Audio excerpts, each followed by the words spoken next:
Ceci est un livre audio autogénéré par Google. Introduction. Pour rendre hommage à notre collègue Jean-Christophe Romer, le choix de ce cahier phare n'est pas anodin. C'est lui qui a dirigé, puis dirigé notre unité de recherche Frontières, Acteurs et Représentations en Europe, créée à l'Université de Strasbourg en 2009. Elle est à l'origine du nom de cette revue, que les historiens des relations internationales ont ensuite importé à l'UMR Dynamiques européennes. Jean-Christophe Romer a accompagné en tant que membre du comité de rédaction la parution successivement de 15 cahiers phares, et nous tenons à lui dédier le 16e à l'occasion de son départ à la retraite. Nous avons sélectionné 3 mots-clés pour ce numéro qui ne sont pas non plus anodins.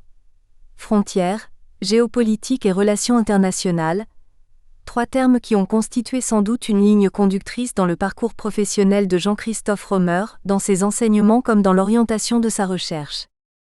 Doctorant de René Giraud, il fait partie des élèves issus de l'École de l'Histoire des Relations Internationales en France qui a été fondée par Pierre Renouvin et Jean-Baptiste Durosel dans les années 1960 et ensuite poursuivie par René Giraud et Raymond Poitevin dans les années 1970 et 1980.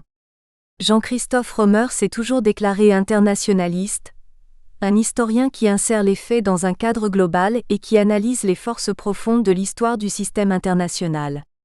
Comme expert de la Russie, de l'URSS et de la guerre froide, il s'est intéressé à l'ordre international du XXe siècle, aux idéologies et stratégies politiques de ses acteurs et aux équilibres des forces et des puissances dans le monde. Son attachement aux relations internationales s'est aussi traduit par ses activités et responsabilités pédagogiques. Il a enseigné dans le magistère des relations internationales, à l'Université de Paris 1 Panthéon-Sorbonne et à l'École spéciale militaire de Saint-Cyr-Coët-Quidan. Puis, il a dirigé pendant plus de 10 ans le Master des relations internationales et des processus d'intégration régionale, d'abord à l'Institut des hautes études européennes, IHE, et ensuite à l'Institut d'études politiques, IEP de Strasbourg, où il avait été élu professeur en 2008. Je me rappelle, lorsque nous étions les seuls enseignants permanents en histoire contemporaine à l'IHE, comment il tenait à transmettre sa passion pour les relations internationales aux étudiants. D'abord, à travers ses cours sur le monde russe, les doctrines de la défense ou les espaces de sécurité en Europe. Ensuite lors des soutenances des mémoires de master que nous avons organisés ensemble et pour lesquels il tenait à être présent dans chaque jury.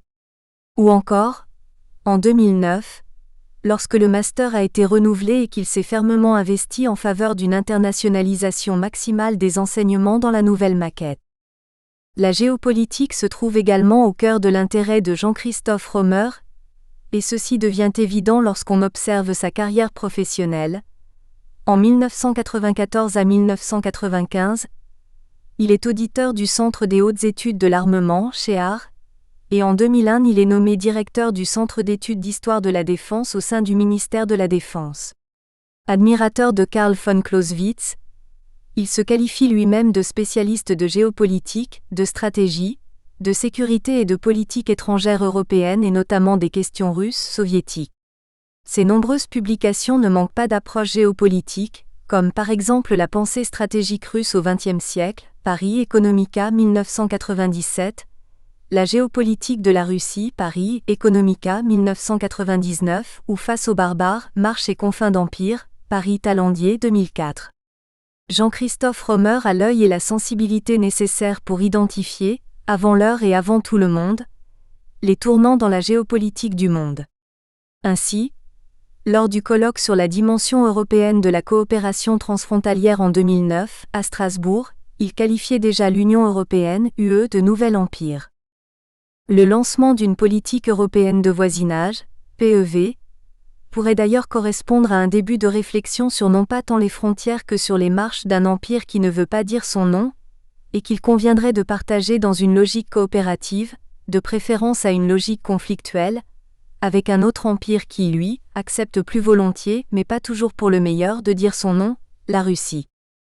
Cette citation montre également que pour Jean-Christophe Romer, le sujet des frontières est lié très étroitement à celui de la géopolitique. Pour lui, Les frontières sont à considérer dans le cadre d'espaces de voisinage et les relations aux frontières reflètent les enjeux géopolitiques et de puissance entre acteurs situés d'un côté et de l'autre des frontières. Comprendre les espaces de voisinage, c'est aussi comprendre les notions de frontières, de limites, de marches, de confins, autant de notions qui doivent être distinguées les unes des autres, mais qui toutes peuvent se référer à la formule d'Élisée Reclus. La géographie n'est autre chose que de l'histoire inscrite dans l'espace et l'histoire de la géographie dans le temps. La formule a été actualisée et précisée pour être appliquée à la notion de frontière par Michel Fouché, qui considère celle-ci comme le produit d'une combinaison singulière d'éléments identifiables dans les deux catégories du temps et de l'espace. Nous n'étions pas toujours d'accord sur ce sujet. De 2009 à 2013, au Centre de recherche phare, nous étions en effet co-responsables de l'axe sur les frontières, à côté de celui sur les acteurs, dirigé par Sylvain Schirman et Laurence Badel, et celui sur les représentations en Europe, dirigé par Denis Rolland et Justine Faure. Nous avons conçu ensemble un programme de séminaires et de colloques en vue de lancer une recherche collective sur le thème des espaces de voisinage. Tandis que Jean-Christophe Romer s'est surtout consacré aux aspects géopolitiques, j'ai de mon côté initié un cycle de recherche sur le petit voisinage, dans les espaces frontaliers qui identifient la frontière plutôt comme un lieu d'échange, de coopération transfrontalière où se réalise le processus d'intégration européenne. Mais cet axe de recherche a donné lieu à l'organisation d'un colloque en présence de Michel Fouché et l'édition d'un numéro spécial de la revue Matériaux pour l'histoire de notre temps qui réconciliait nos deux visions de la frontière. Jean-Christophe Romer a donc fait preuve d'ouverture d'esprit, une ouverture qu'il manifeste d'ailleurs également largement par rapport à d'autres disciplines des sciences humaines. L'approche pluridisciplinaire a toujours été non seulement souhaitable pour Jean-Christophe, mais une évidence, une nécessité. De formation sociologique au départ, il s'est notamment investi pour un rapprochement entre les disciplines de l'histoire contemporaine et des sciences politiques. L'histoire immédiate n'a jamais représenté un problème pour lui. Au contraire, avant même que des chercheurs débattent de sa légitimité, il en a défendu le concept à travers ses cours qui comportaient toujours une part d'actualité.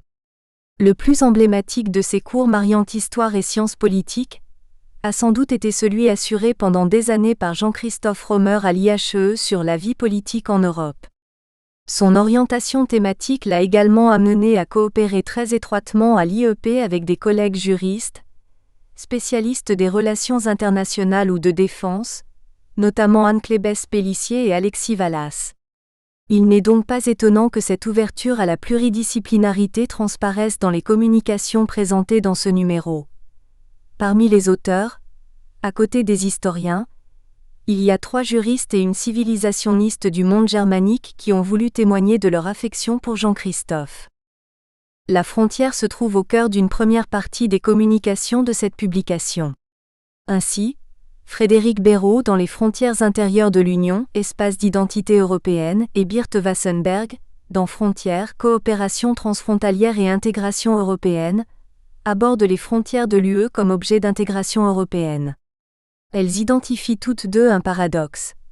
La communauté européenne a eu pour objectif premier dans le temps d'éliminer les frontières nationales, de les réduire. Le projet du marché commun en 1957 puis du marché unique en 1987 fait de la frontière un objet à éliminer. Or en réalité, les frontières n'ont pas disparu dans l'UE, elles sont toujours les lignes de démarcation des souverainetés nationales et elles reviennent même en tant que lignes de protection et de contrôle lors de la crise migratoire et terroriste de 2015. Pour dénouer ce paradoxe, les deux chercheuses mettent l'accent sur le fait que c'est la fonction séparative de la frontière et non pas la frontière elle-même qui disparaît. La frontière en Europe a donc changé de sens. Elle n'est plus une ligne physique de séparation servant par essence à endiguer un flot de dangers menaçant un État, mais celui d'un espace de fluidification des courants d'importation et d'exportation, un espace de libre circulation. En revanche, les articles de Maurice Carré sur les aléas d'un voisinage, les rapports frontaliers entre la Russie et la Finlande, 1855 à 1939, et de Christine Acquatia sur l'Allemagne et la question migratoire de 1987 à 2004. Nouveaux enjeux, nouvelles politiques, montrent une approche plus géopolitique de la frontière. Maurice Carré souligne ainsi à l'exemple de l'espace frontalier russo-finlandais entre 1855 et 1939, l'ambivalence des rapports de voisinage qui sont marqués, d'une part par les enjeux géopolitiques des rapports de force et des conflits frontaliers, mais d'autre part aussi par l'avantage que représente la cohabitation frontalière entre la Russie et la Finlande. Cette ambivalence de la situation frontalière aurait pour traduction un voisinage compliqué avec des répercussions sur l'état d'esprit des populations, et notamment, un sentiment perpétuel d'insécurité et une méfiance réciproque entre les deux États. Christine Acquatia, pour sa part, analyse la frontière dans sa relation avec le phénomène migratoire, à l'exemple de l'Allemagne entre 1987 et 2004. En fonction de la situation géopolitique de l'Allemagne, elle montre que la politique migratoire allemande change, d'abord face aux minorités d'origine allemande à l'Est et ensuite dans l'accueil des réfugiés et demandeurs d'asile. Selon elle, ce sont les changements géopolitiques en Europe après 1989 qui se traduisent, jusqu'en 2004, par des politiques partiellement nouvelles en matière de migration. L'Allemagne a réagi à ces changements en adoptant une politique migratoire plus restrictive que celle qu'elle appliquait avant 1987, donc par une politique de fermeture de la frontière.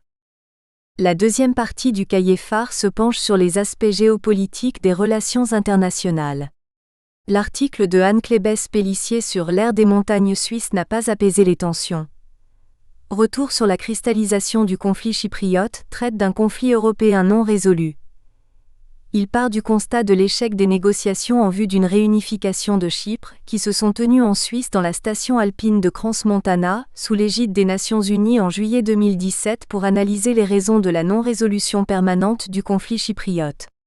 Ainsi, malgré l'espoir toujours présent d'un règlement de la situation, la séparation de l'île serait devenue effective et l'établissement d'un nouveau cadre juridique pour Chypre ne serait donc plus suffisant à l'effacement de cette séparation. La gestion du conflit chypriote illustre donc une tension constante entre le fait et le droit, et une poursuite des négociations sans aboutissement. De son côté, Marion Abalea aborde la géopolitique des relations internationales dans sa dimension irrationnelle et émotive. Dans une géopolitique au prisme de l'émotion, les intérêts diplomatiques britanniques pris pour cible au Moyen-Orient 1879 à 1958, elle analyse les conséquences diplomatiques de 3 attaques violentes contre les représentations diplomatiques britanniques entre 1939 et 1972. 2 en Irak, à Mossoul en avril 1939 et à Bagdad en juillet 1958, puis une en Libye, à Tripoli en août 1972. Pour Marion Abalea, il s'agit là de manifestations d'émotions collectives dirigées contre les intérêts diplomatiques de l'Empire britannique qui reflètent les relations déclinantes de ce dernier avec certains pays arabes. Elles sont donc le signe de bouleversements des équilibres internationaux et d'une géopolitique particulière, où de nouveaux acteurs, les populations locales, trouvent toute leur place. Puis, 3 articles sont consacrés à l'Allemagne et montrent, à des périodes différentes, l'importance de la géopolitique pour l'analyse des rapports intérieurs et extérieurs de ce pays. Ainsi, Sylvain Schirman examine le lien entre pangermanisme et géopolitique du Reich allemand, pangermanisme et géopolitique au début du XXe siècle. Martial Libera délivre une nouvelle interprétation des enjeux géopolitiques, amenant à l'échec du plan des réparations pour l'Allemagne après la Deuxième Guerre mondiale. Sa communication sur un accord en trompe-l'œil. Le plan pour les réparations et le niveau de l'économie allemande d'après-guerre, mars 1946, part de l'idée que le plan n'est nullement le résultat d'une entente initiale entre alliés, mais révèle plutôt des tensions entre eux. Son échec ne serait donc pas tendu au blocage induit par la guerre froide qu'il résulterait, au moment des négociations, de l'incapacité et des désaccords des alliés concernant les décisions à prendre sur l'économie allemande.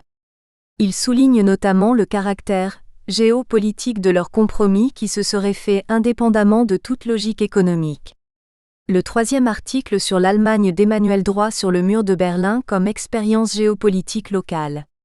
Pour une approche micro-historique de la guerre froide, présente une approche originale de la géopolitique. À l'exemple du mur de Berlin, il montre qu'une frontière géopolitique qui sépare 2 idéologies opposées dans le monde, peut aussi constituer un lieu d'expérience locale d'un système des relations internationales, ici celui de la guerre froide. Il illustre cette géopolitique localisée à l'aide de rapports issus de l'administration scolaire de Berlin-Est après la construction du mur, et des entretiens avec des témoins de l'époque. C'est donc une expérience de la géopolitique à l'échelle locale, qu'il dessine à travers une micro-histoire de la guerre froide à Berlin en 1961. Dans la troisième partie du cahier phare, les auteurs se consacrent aux relations transatlantiques pendant la guerre froide et aux conflits internationaux. Partant des années 1950, Justin Faure propose une nouvelle lecture de l'histoire transnationale de la guerre froide, à l'exemple de deux institutions créées par les Américains à Strasbourg. Le Collège de l'Europe libre en 1951, une université accueillant au château de Pourtalès des étudiants exilés, et l'Assemblée des Nations captives d'Europe, ANS, en 1954, un parlement d'hommes politiques exilés. Son article sur Strasbourg, capitale d'une Europe réunifiée et atlantiste.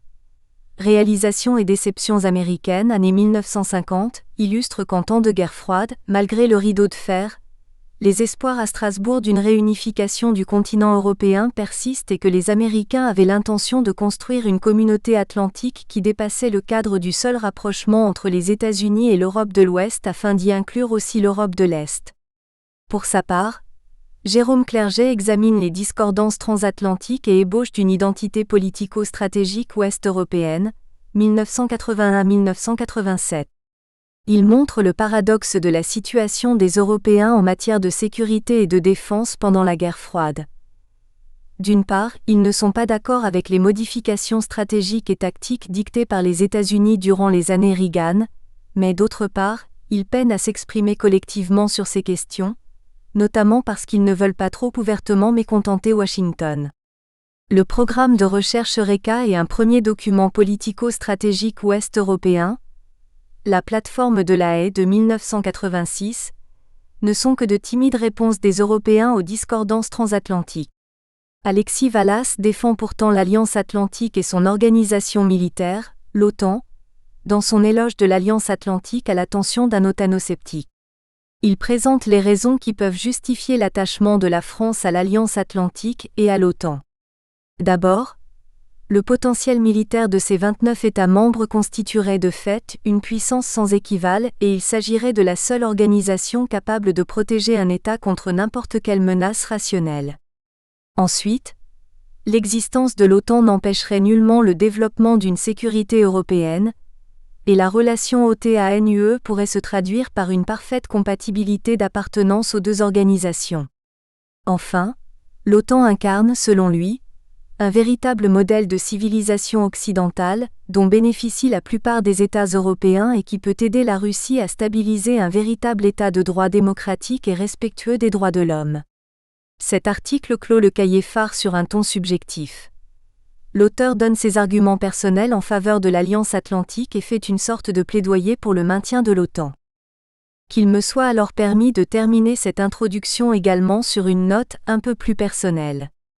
J'ai connu Jean-Christophe Romer comme un collègue particulièrement agréable. Il a toujours fait preuve d'humour, un humour fin, je dirais presque anglais, si je ne tenais pas compte de son attitude plutôt, disons pour le moins, sceptique par rapport à l'île britannique. Il était toujours prêt à se retrouver autour d'un bon repas, un verre de vin rouge accompagné d'une eau gazeuse. Une Carola rouge bien sûr, car il est fier de ses origines orinoises. Il m'a impressionné avec ses goûts très souvent originaux et parfois surprenants, car il aime la bande dessinée, mais déteste les films Disney. Il soutient l'utilisation de l'allemand dans les réunions internationales, mais s'érige contre le tout anglais, puis il adore les jeux de mots et les allusions, mais aussi le franc-parler. Nous étions complices, à l'IHE et à l'IEP, en ce qui concerne la fatigue du fardeau administratif, le rejet du moule et l'ouverture interdisciplinaire, puis le désintérêt personnel du pouvoir. Alors que celui-ci faisait largement partie de son champ d'étude des relations internationales.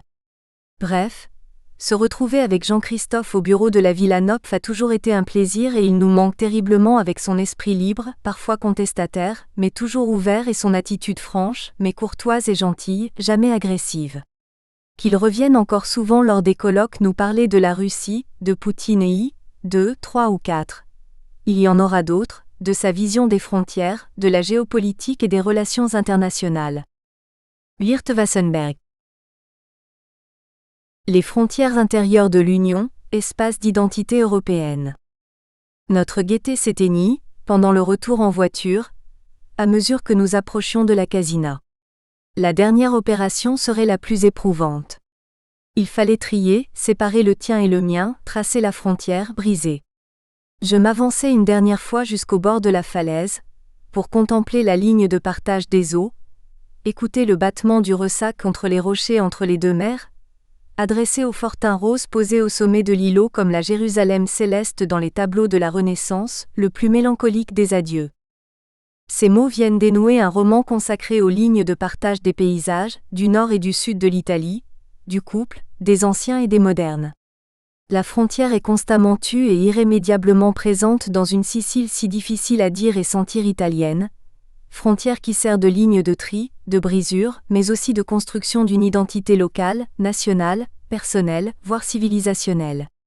C'est précisément sur cette acception de la frontière ligne de brisure que ce qui deviendra l'Union européenne, UE, a tenté de revenir au sortir de la guerre qui inventa, dans un même mouvement d'horreur, le génocide et le crime contre l'humanité. L'UE a en effet pour objectif premier dans le temps d'éliminer les frontières nationales, de les réduire à ne plus être que des lignes fantômes sur la carte d'un continent nouveau par élimination de la guerre comme arme diplomatique ou commerciale.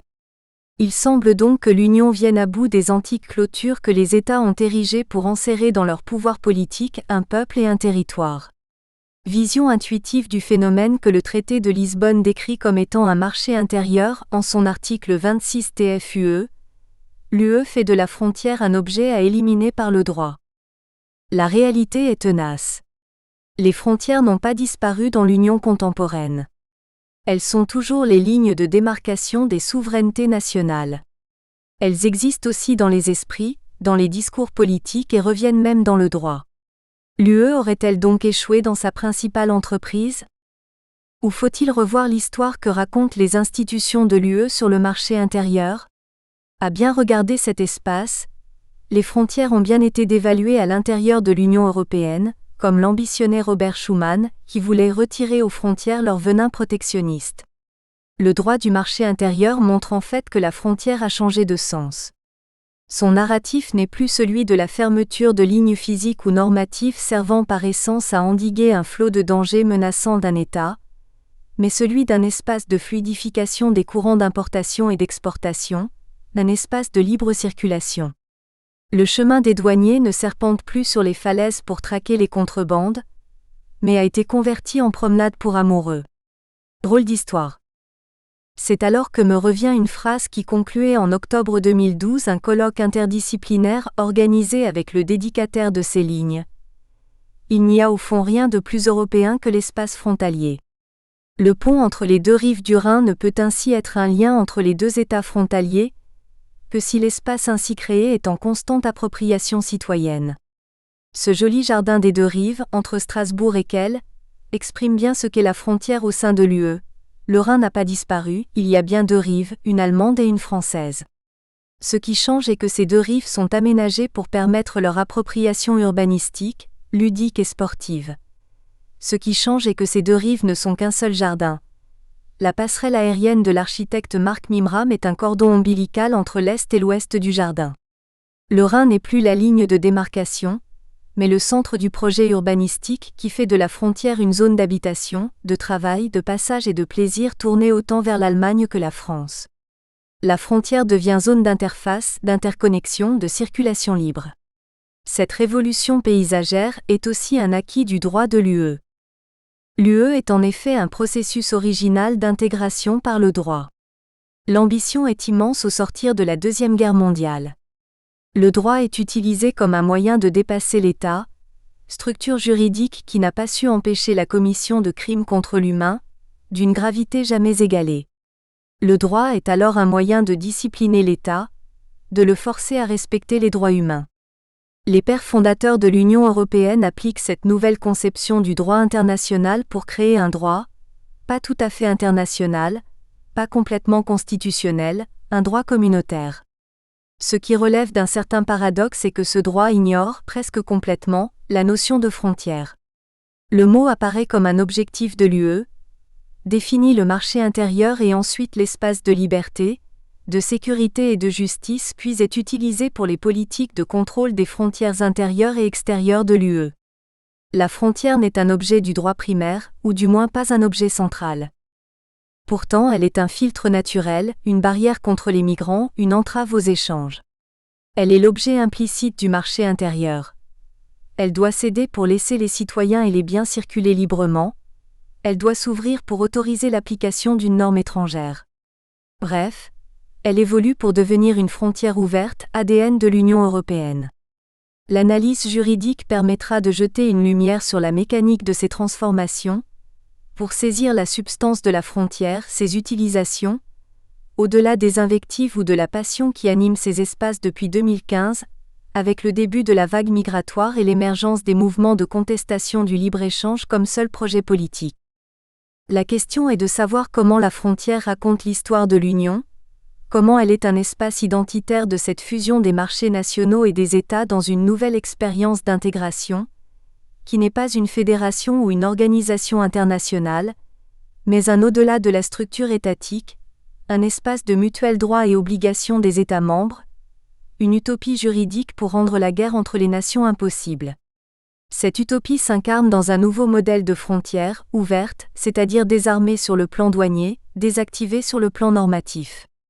La frontière interne devient ainsi un espace de libre circulation, d'appropriation mutuelle, de reconnaissance mutuelle pour réduire les frottements entre des droits nationaux divergents.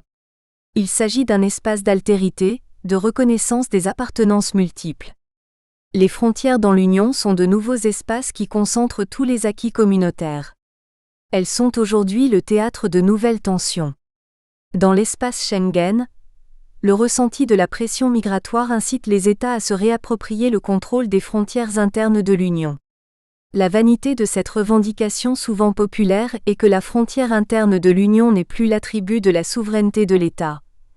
Elle se transforme en une zone d'interconnexion d'espaces de sécurité, en espace d'expression des valeurs communes qui tissent l'identité européenne entendue comme un triple phénomène de construction des différences, d'appropriation de ce qui est même et de sentiment d'appartenance. C'est cette expression de la frontière comme miroir aux identités, zone de rencontre de contradiction entre la permanence des États et des nations, voire leur rémanence et zone d'appropriation d'une identité européenne que nous voudrions explorer dans cet hommage, en montrant comment le droit de l'UE vient matérialiser ces évolutions. Il vient d'abord consacrer la frontière comme un espace de confiance mutuelle, pour consacrer, touche par touche, zone de lumière superposée à des zones d'ombre, les contours de l'identité de l'Union 2. Un espace de confiance mutuelle. Sur le plan du droit, l'Union européenne se crée sur l'idée d'opposition avec le droit international, trop souvent otage de la souveraineté des États. L'Union poursuit sur le plan de l'économie, puis du politique le mouvement juridique qui transforme le droit international. Elle se pense comme un espace d'interconnexion des individus, qui promeut la liberté de mouvement pour créer entre les États des zones d'interconnexion des droits. Dès 1963, la Cour de justice de l'UE considère que le droit produit par la méthode communautaire est d'effet direct, c'est-à-dire qu'il crée des droits directement au profit des individus. Il dépasse donc la gestion des relations entre les États, pour devenir un droit du quotidien.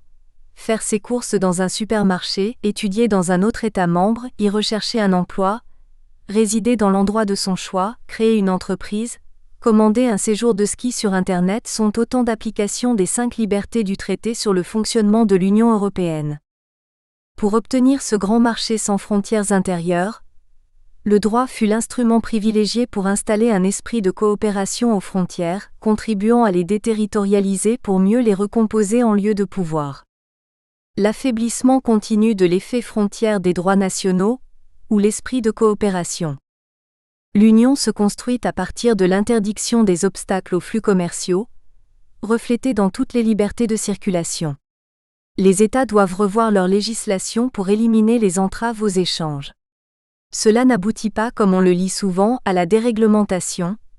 Les marchés nationaux doivent être ouverts, leur accès libre, mais ces marchés sont pour le reste régulés par les États. Les frontières nationales ne doivent donc plus servir de barrière pour empêcher les échanges ou les rendre difficiles. Elles doivent se transformer pour laisser passer les flux. Doivent donc tomber les barrières physiques, telles les douanes qui ne doivent plus armer les frontières entre les États membres. La frontière ne peut plus servir de fondement à une législation qui impose une charge pécuniaire.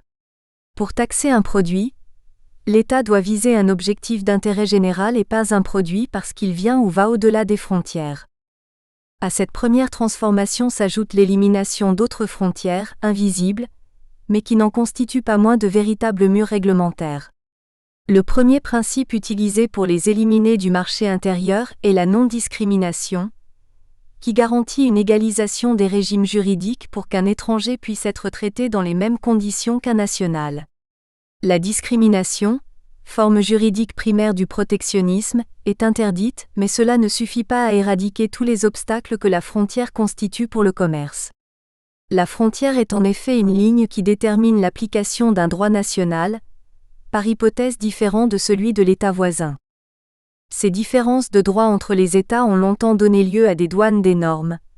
Soit la norme étrangère est inapplicable, soit elle s'applique, mais aux conditions de l'état d'accueil de la marchandise, du service ou de la personne. Une marchandise légalement fabriquée dans un État doit donc le plus souvent s'adapter aux conditions de vente de l'état d'accueil pour avoir une chance d'être vendue. Si la marchandise doit être adaptée à la législation du pays d'accueil de sa vente, à quoi sert de construire un prétendu marché intérieur ? Difficile d'envisager une harmonisation de tous les composants d'un produit, de son emballage, de ses conditions de sécurité. Il a donc fallu trouver une manière de discipliner les États, en leur interdisant de considérer que seule la norme nationale est pertinente pour protéger un objectif d'intérêt général. La formule juridique de ce délicat équilibre fut trouvée dans le célèbre arrêt Cassis de Dijon. La Commission européenne la promeut sous le nom de principe de reconnaissance mutuelle. Un produit légalement fabriqué ou commercialisé dans un État membre doit pouvoir être vendu dans tous les autres. La diversité des législations nationales ne peut donc plus se traduire comme autant de frontières au commerce. Elle peut être maintenue comme la matérialisation de la diversité culturelle, historique et normative des États membres. L'Union se matérialise par le droit de commercialiser dans tout le marché intérieur. Plus besoin d'adapter le produit ou de renoncer à certains marchés. Cette logique prévaut pour les diplômes, l'expérience professionnelle, les contrôles sanitaires. La frontière ne permet plus de trier les choses et les hommes pour les filtrer et les soumettre à la logique du seul pays d'accueil. Ce faisant, elle n'est plus la ligne qui enserre un droit exclusivement applicable sur un territoire.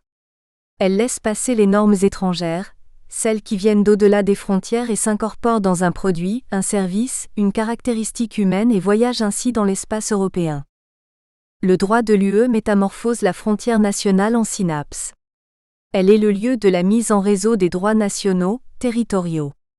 Elle permet l'échange, laisse passer le flux et assure la mobilité des droits de chaque État membre.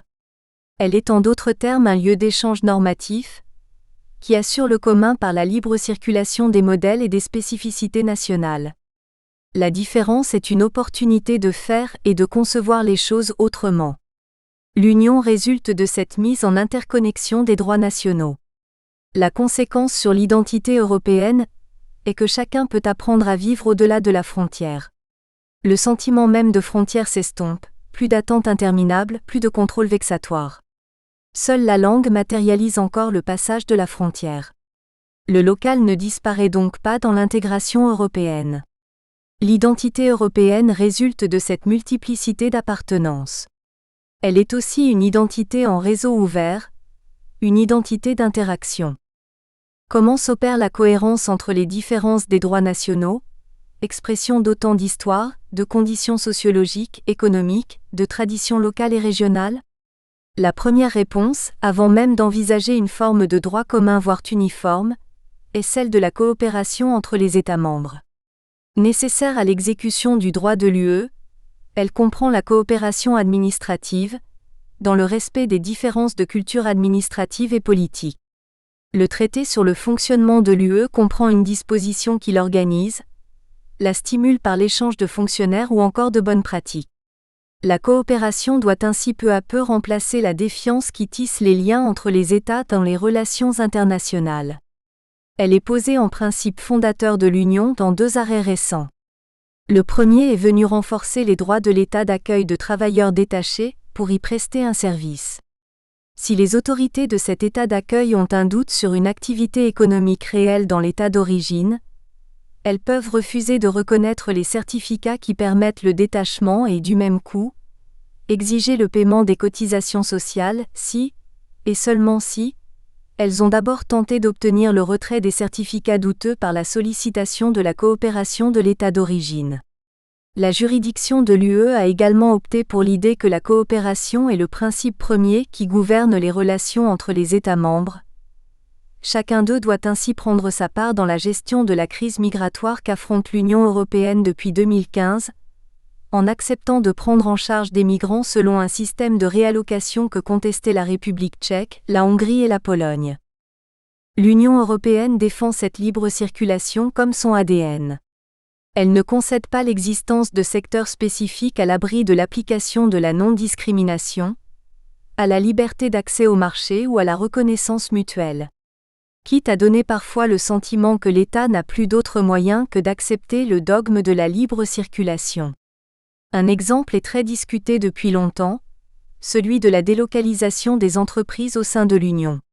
Il implique logiquement qu'une entreprise constituée selon le droit polonais puisse se transformer en entreprise luxembourgeoise, sans avoir à mourir en Pologne, dissolution qui engendre des conséquences sociales et fiscales majeures. Elle peut, en vertu de la liberté d'établissement promue par le traité, maintenir ses unités de production en Pologne et se rattacher au Luxembourg par simple modification de ses statuts, si tant est que cela soit permis par la législation luxembourgeoise. Abus de droit, exploitation abusive d'un espace sans frontières ? Non, dit de la Cour de justice de l'UE, laquelle a décidé de protéger cette décision de l'entreprise sans tenir compte des pertes de revenus fiscales que cela peut occasionner pour la Pologne.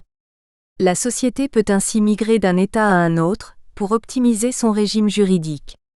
Pour la Cour, la seule solution pour éviter les tensions entre les États est de les laisser déterminer ce qui permet de rattacher juridiquement une entreprise à un territoire, ses statuts ou le lieu où travaille la direction, ou bien encore le lieu de ses activités.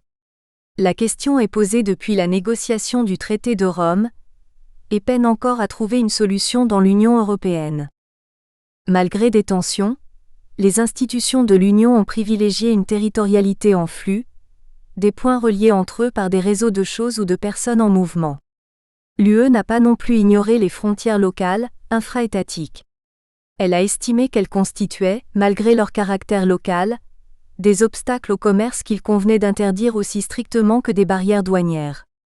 La norme de droit se trouve alors être le produit de choix politiques, pour promouvoir un intérêt général national, et pas une résultante de l'exercice d'un pouvoir politique s'exerçant sur un territoire déterminé par des frontières fixes. Mouvantes, variables, les frontières en deviennent parfois même invisibles. La déterritorialisation progressive de la frontière, ou la réorganisation des espaces de pouvoir. La frontière ainsi redessinée par l'Union européenne devient autre. Elle n'assure plus la même fonction que la borne qui délimite la compétence de l'État sur un territoire. Les États conservent leurs limites territoriales, que l'UE ne leur a jamais contestées. Celles-ci ne sont plus le lieu d'un filtrage des normes, parce que la norme étrangère pénètre le marché national tout autant que la norme d'un État s'applique au-delà des frontières nationales. Cette transnationalisation de la norme est caractéristique de la mondialisation, encore accentuée par la confiance mutuelle entre les États membres postulée par le processus de reconnaissance mutuelle dans l'UE. Cette logique explique le développement juridique de la notion de citoyenneté européenne, introduite par le traité de Maastricht. Cette citoyenneté, qui s'ajoute à la nationalité, permet de cultiver une appartenance commune par des droits attachés directement à la libre circulation. Les citoyens peuvent ainsi circuler librement, séjourner dans l'État membre de leur choix. Une fois leur choix arrêté, ils sont protégés par le principe de non-discrimination qui leur garantit de s'insérer dans la vie sociale et politique de l'État qui accueille leur séjour. Un étudiant peut ainsi revendiquer des bourses d'entretien pour ses études supérieures, dans les mêmes conditions que les nationaux. Après 5 ans de résidence ininterrompue dans cet État, le citoyen européen a droit à un droit de séjour permanent, son intégration étant à partir de ce moment réussie. Ces phénomènes dissocient peu à peu, au fil du temps, normes et territoires et recomposent les espaces de pouvoir. Les politiques publiques ne peuvent plus se concevoir en un pouvoir exclusif de décision. Elles s'influencent les unes les autres, se différencient, dans la pleine conscience des solutions promues par d'autres États membres. Les États connaissent par exemple aujourd'hui les normes techniques de leurs voisins, et peuvent même émettre des observations sur leur eurocompatibilité dès avant leur adoption. Ce processus de notification préalable amène les États à faire circuler des informations sur leurs options normatives, ce qui peut mener à leur convergence douce, sans avoir besoin de créer une norme européenne pour aménager le commun entre les États. Les revendications de sécurité aident concrètement à comprendre ce double phénomène de dissociation, recomposition des normes. La frontière a longtemps servi de barrière de protection contre les produits dangereux, en première intention les produits étrangers. Le droit de l'UE vient casser cet ordonnancement. Le principe de non-discrimination rend obsolète l'assimilation entre produits dangereux et produits étrangers. Les principes de liberté d'accès et de reconnaissance mutuelle vont élimer les frontières, pour qu'elles laissent passer les flux et ne les retiennent plus. Comment alors sécuriser les produits ?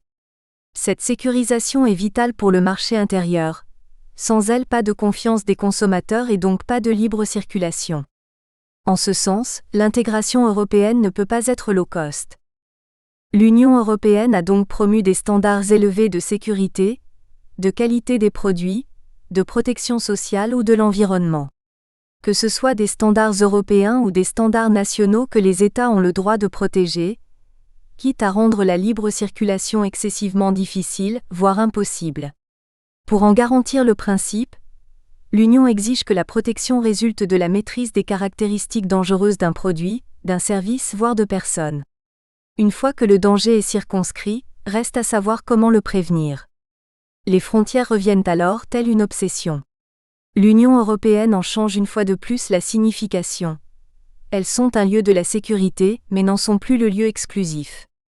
Dans l'espace Schengen, la police peut ainsi décider de contrôler la frontière pour prévenir la fuite d'un individu dangereux, mais celui-ci n'est plus protégé une fois la frontière franchie.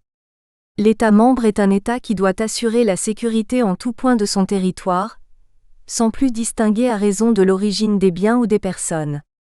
Les travailleurs détachés peuvent poser un problème dans cette conception du marché intérieur. Ils sont en effet la résultante de la libre prestation par toute entreprise située dans l'Union. Ils ont droit à circuler librement avec elle, mais à la condition d'importer en quelque sorte les conditions de travail de l'État dans lequel ils travaillent de manière fixe, leur État d'origine. Un tel mode de fonctionnement est de nature à créer des tensions sociales, à partir du moment où tous les travailleurs ne perçoivent pas le même salaire sur un même chantier. Le moyen de sécuriser la paix sociale est alors de promouvoir un principe d'unité du lieu de travail et de sa rémunération, comme le font les institutions dans la dernière réforme de la directive de 1996 sur le détachement des travailleurs. Pour construire un commun, un sentiment de même en Europe, il est aussi possible de promouvoir des droits européens. C'est la tentative de la Commission Juncker au travers de l'écriture d'un socle de droits sociaux, dont l'effet obligatoire est encore en gestation.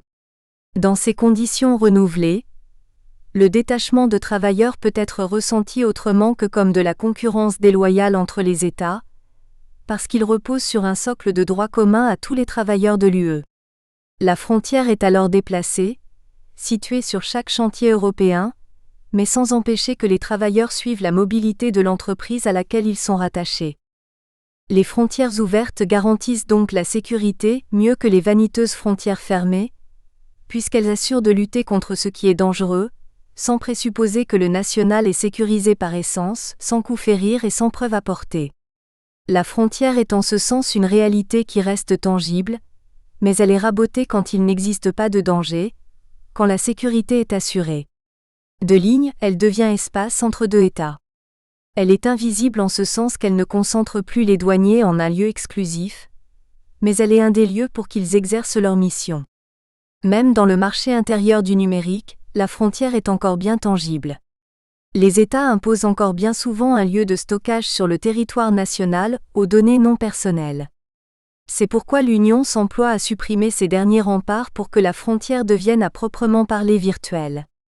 Elle matérialise alors au fond bien plus la continuité de deux territoires que leur rupture. Elle n'est même souvent plus marquée par des infrastructures comme les postes frontières, banalisées par l'Union, transmutées en zones de passage et d'interconnexion. Nous espérons que vous avez apprécié cet aperçu. Pour continuer à écouter ce livre audio sur Google Play Livres, utilisez le lien dans la description de la vidéo.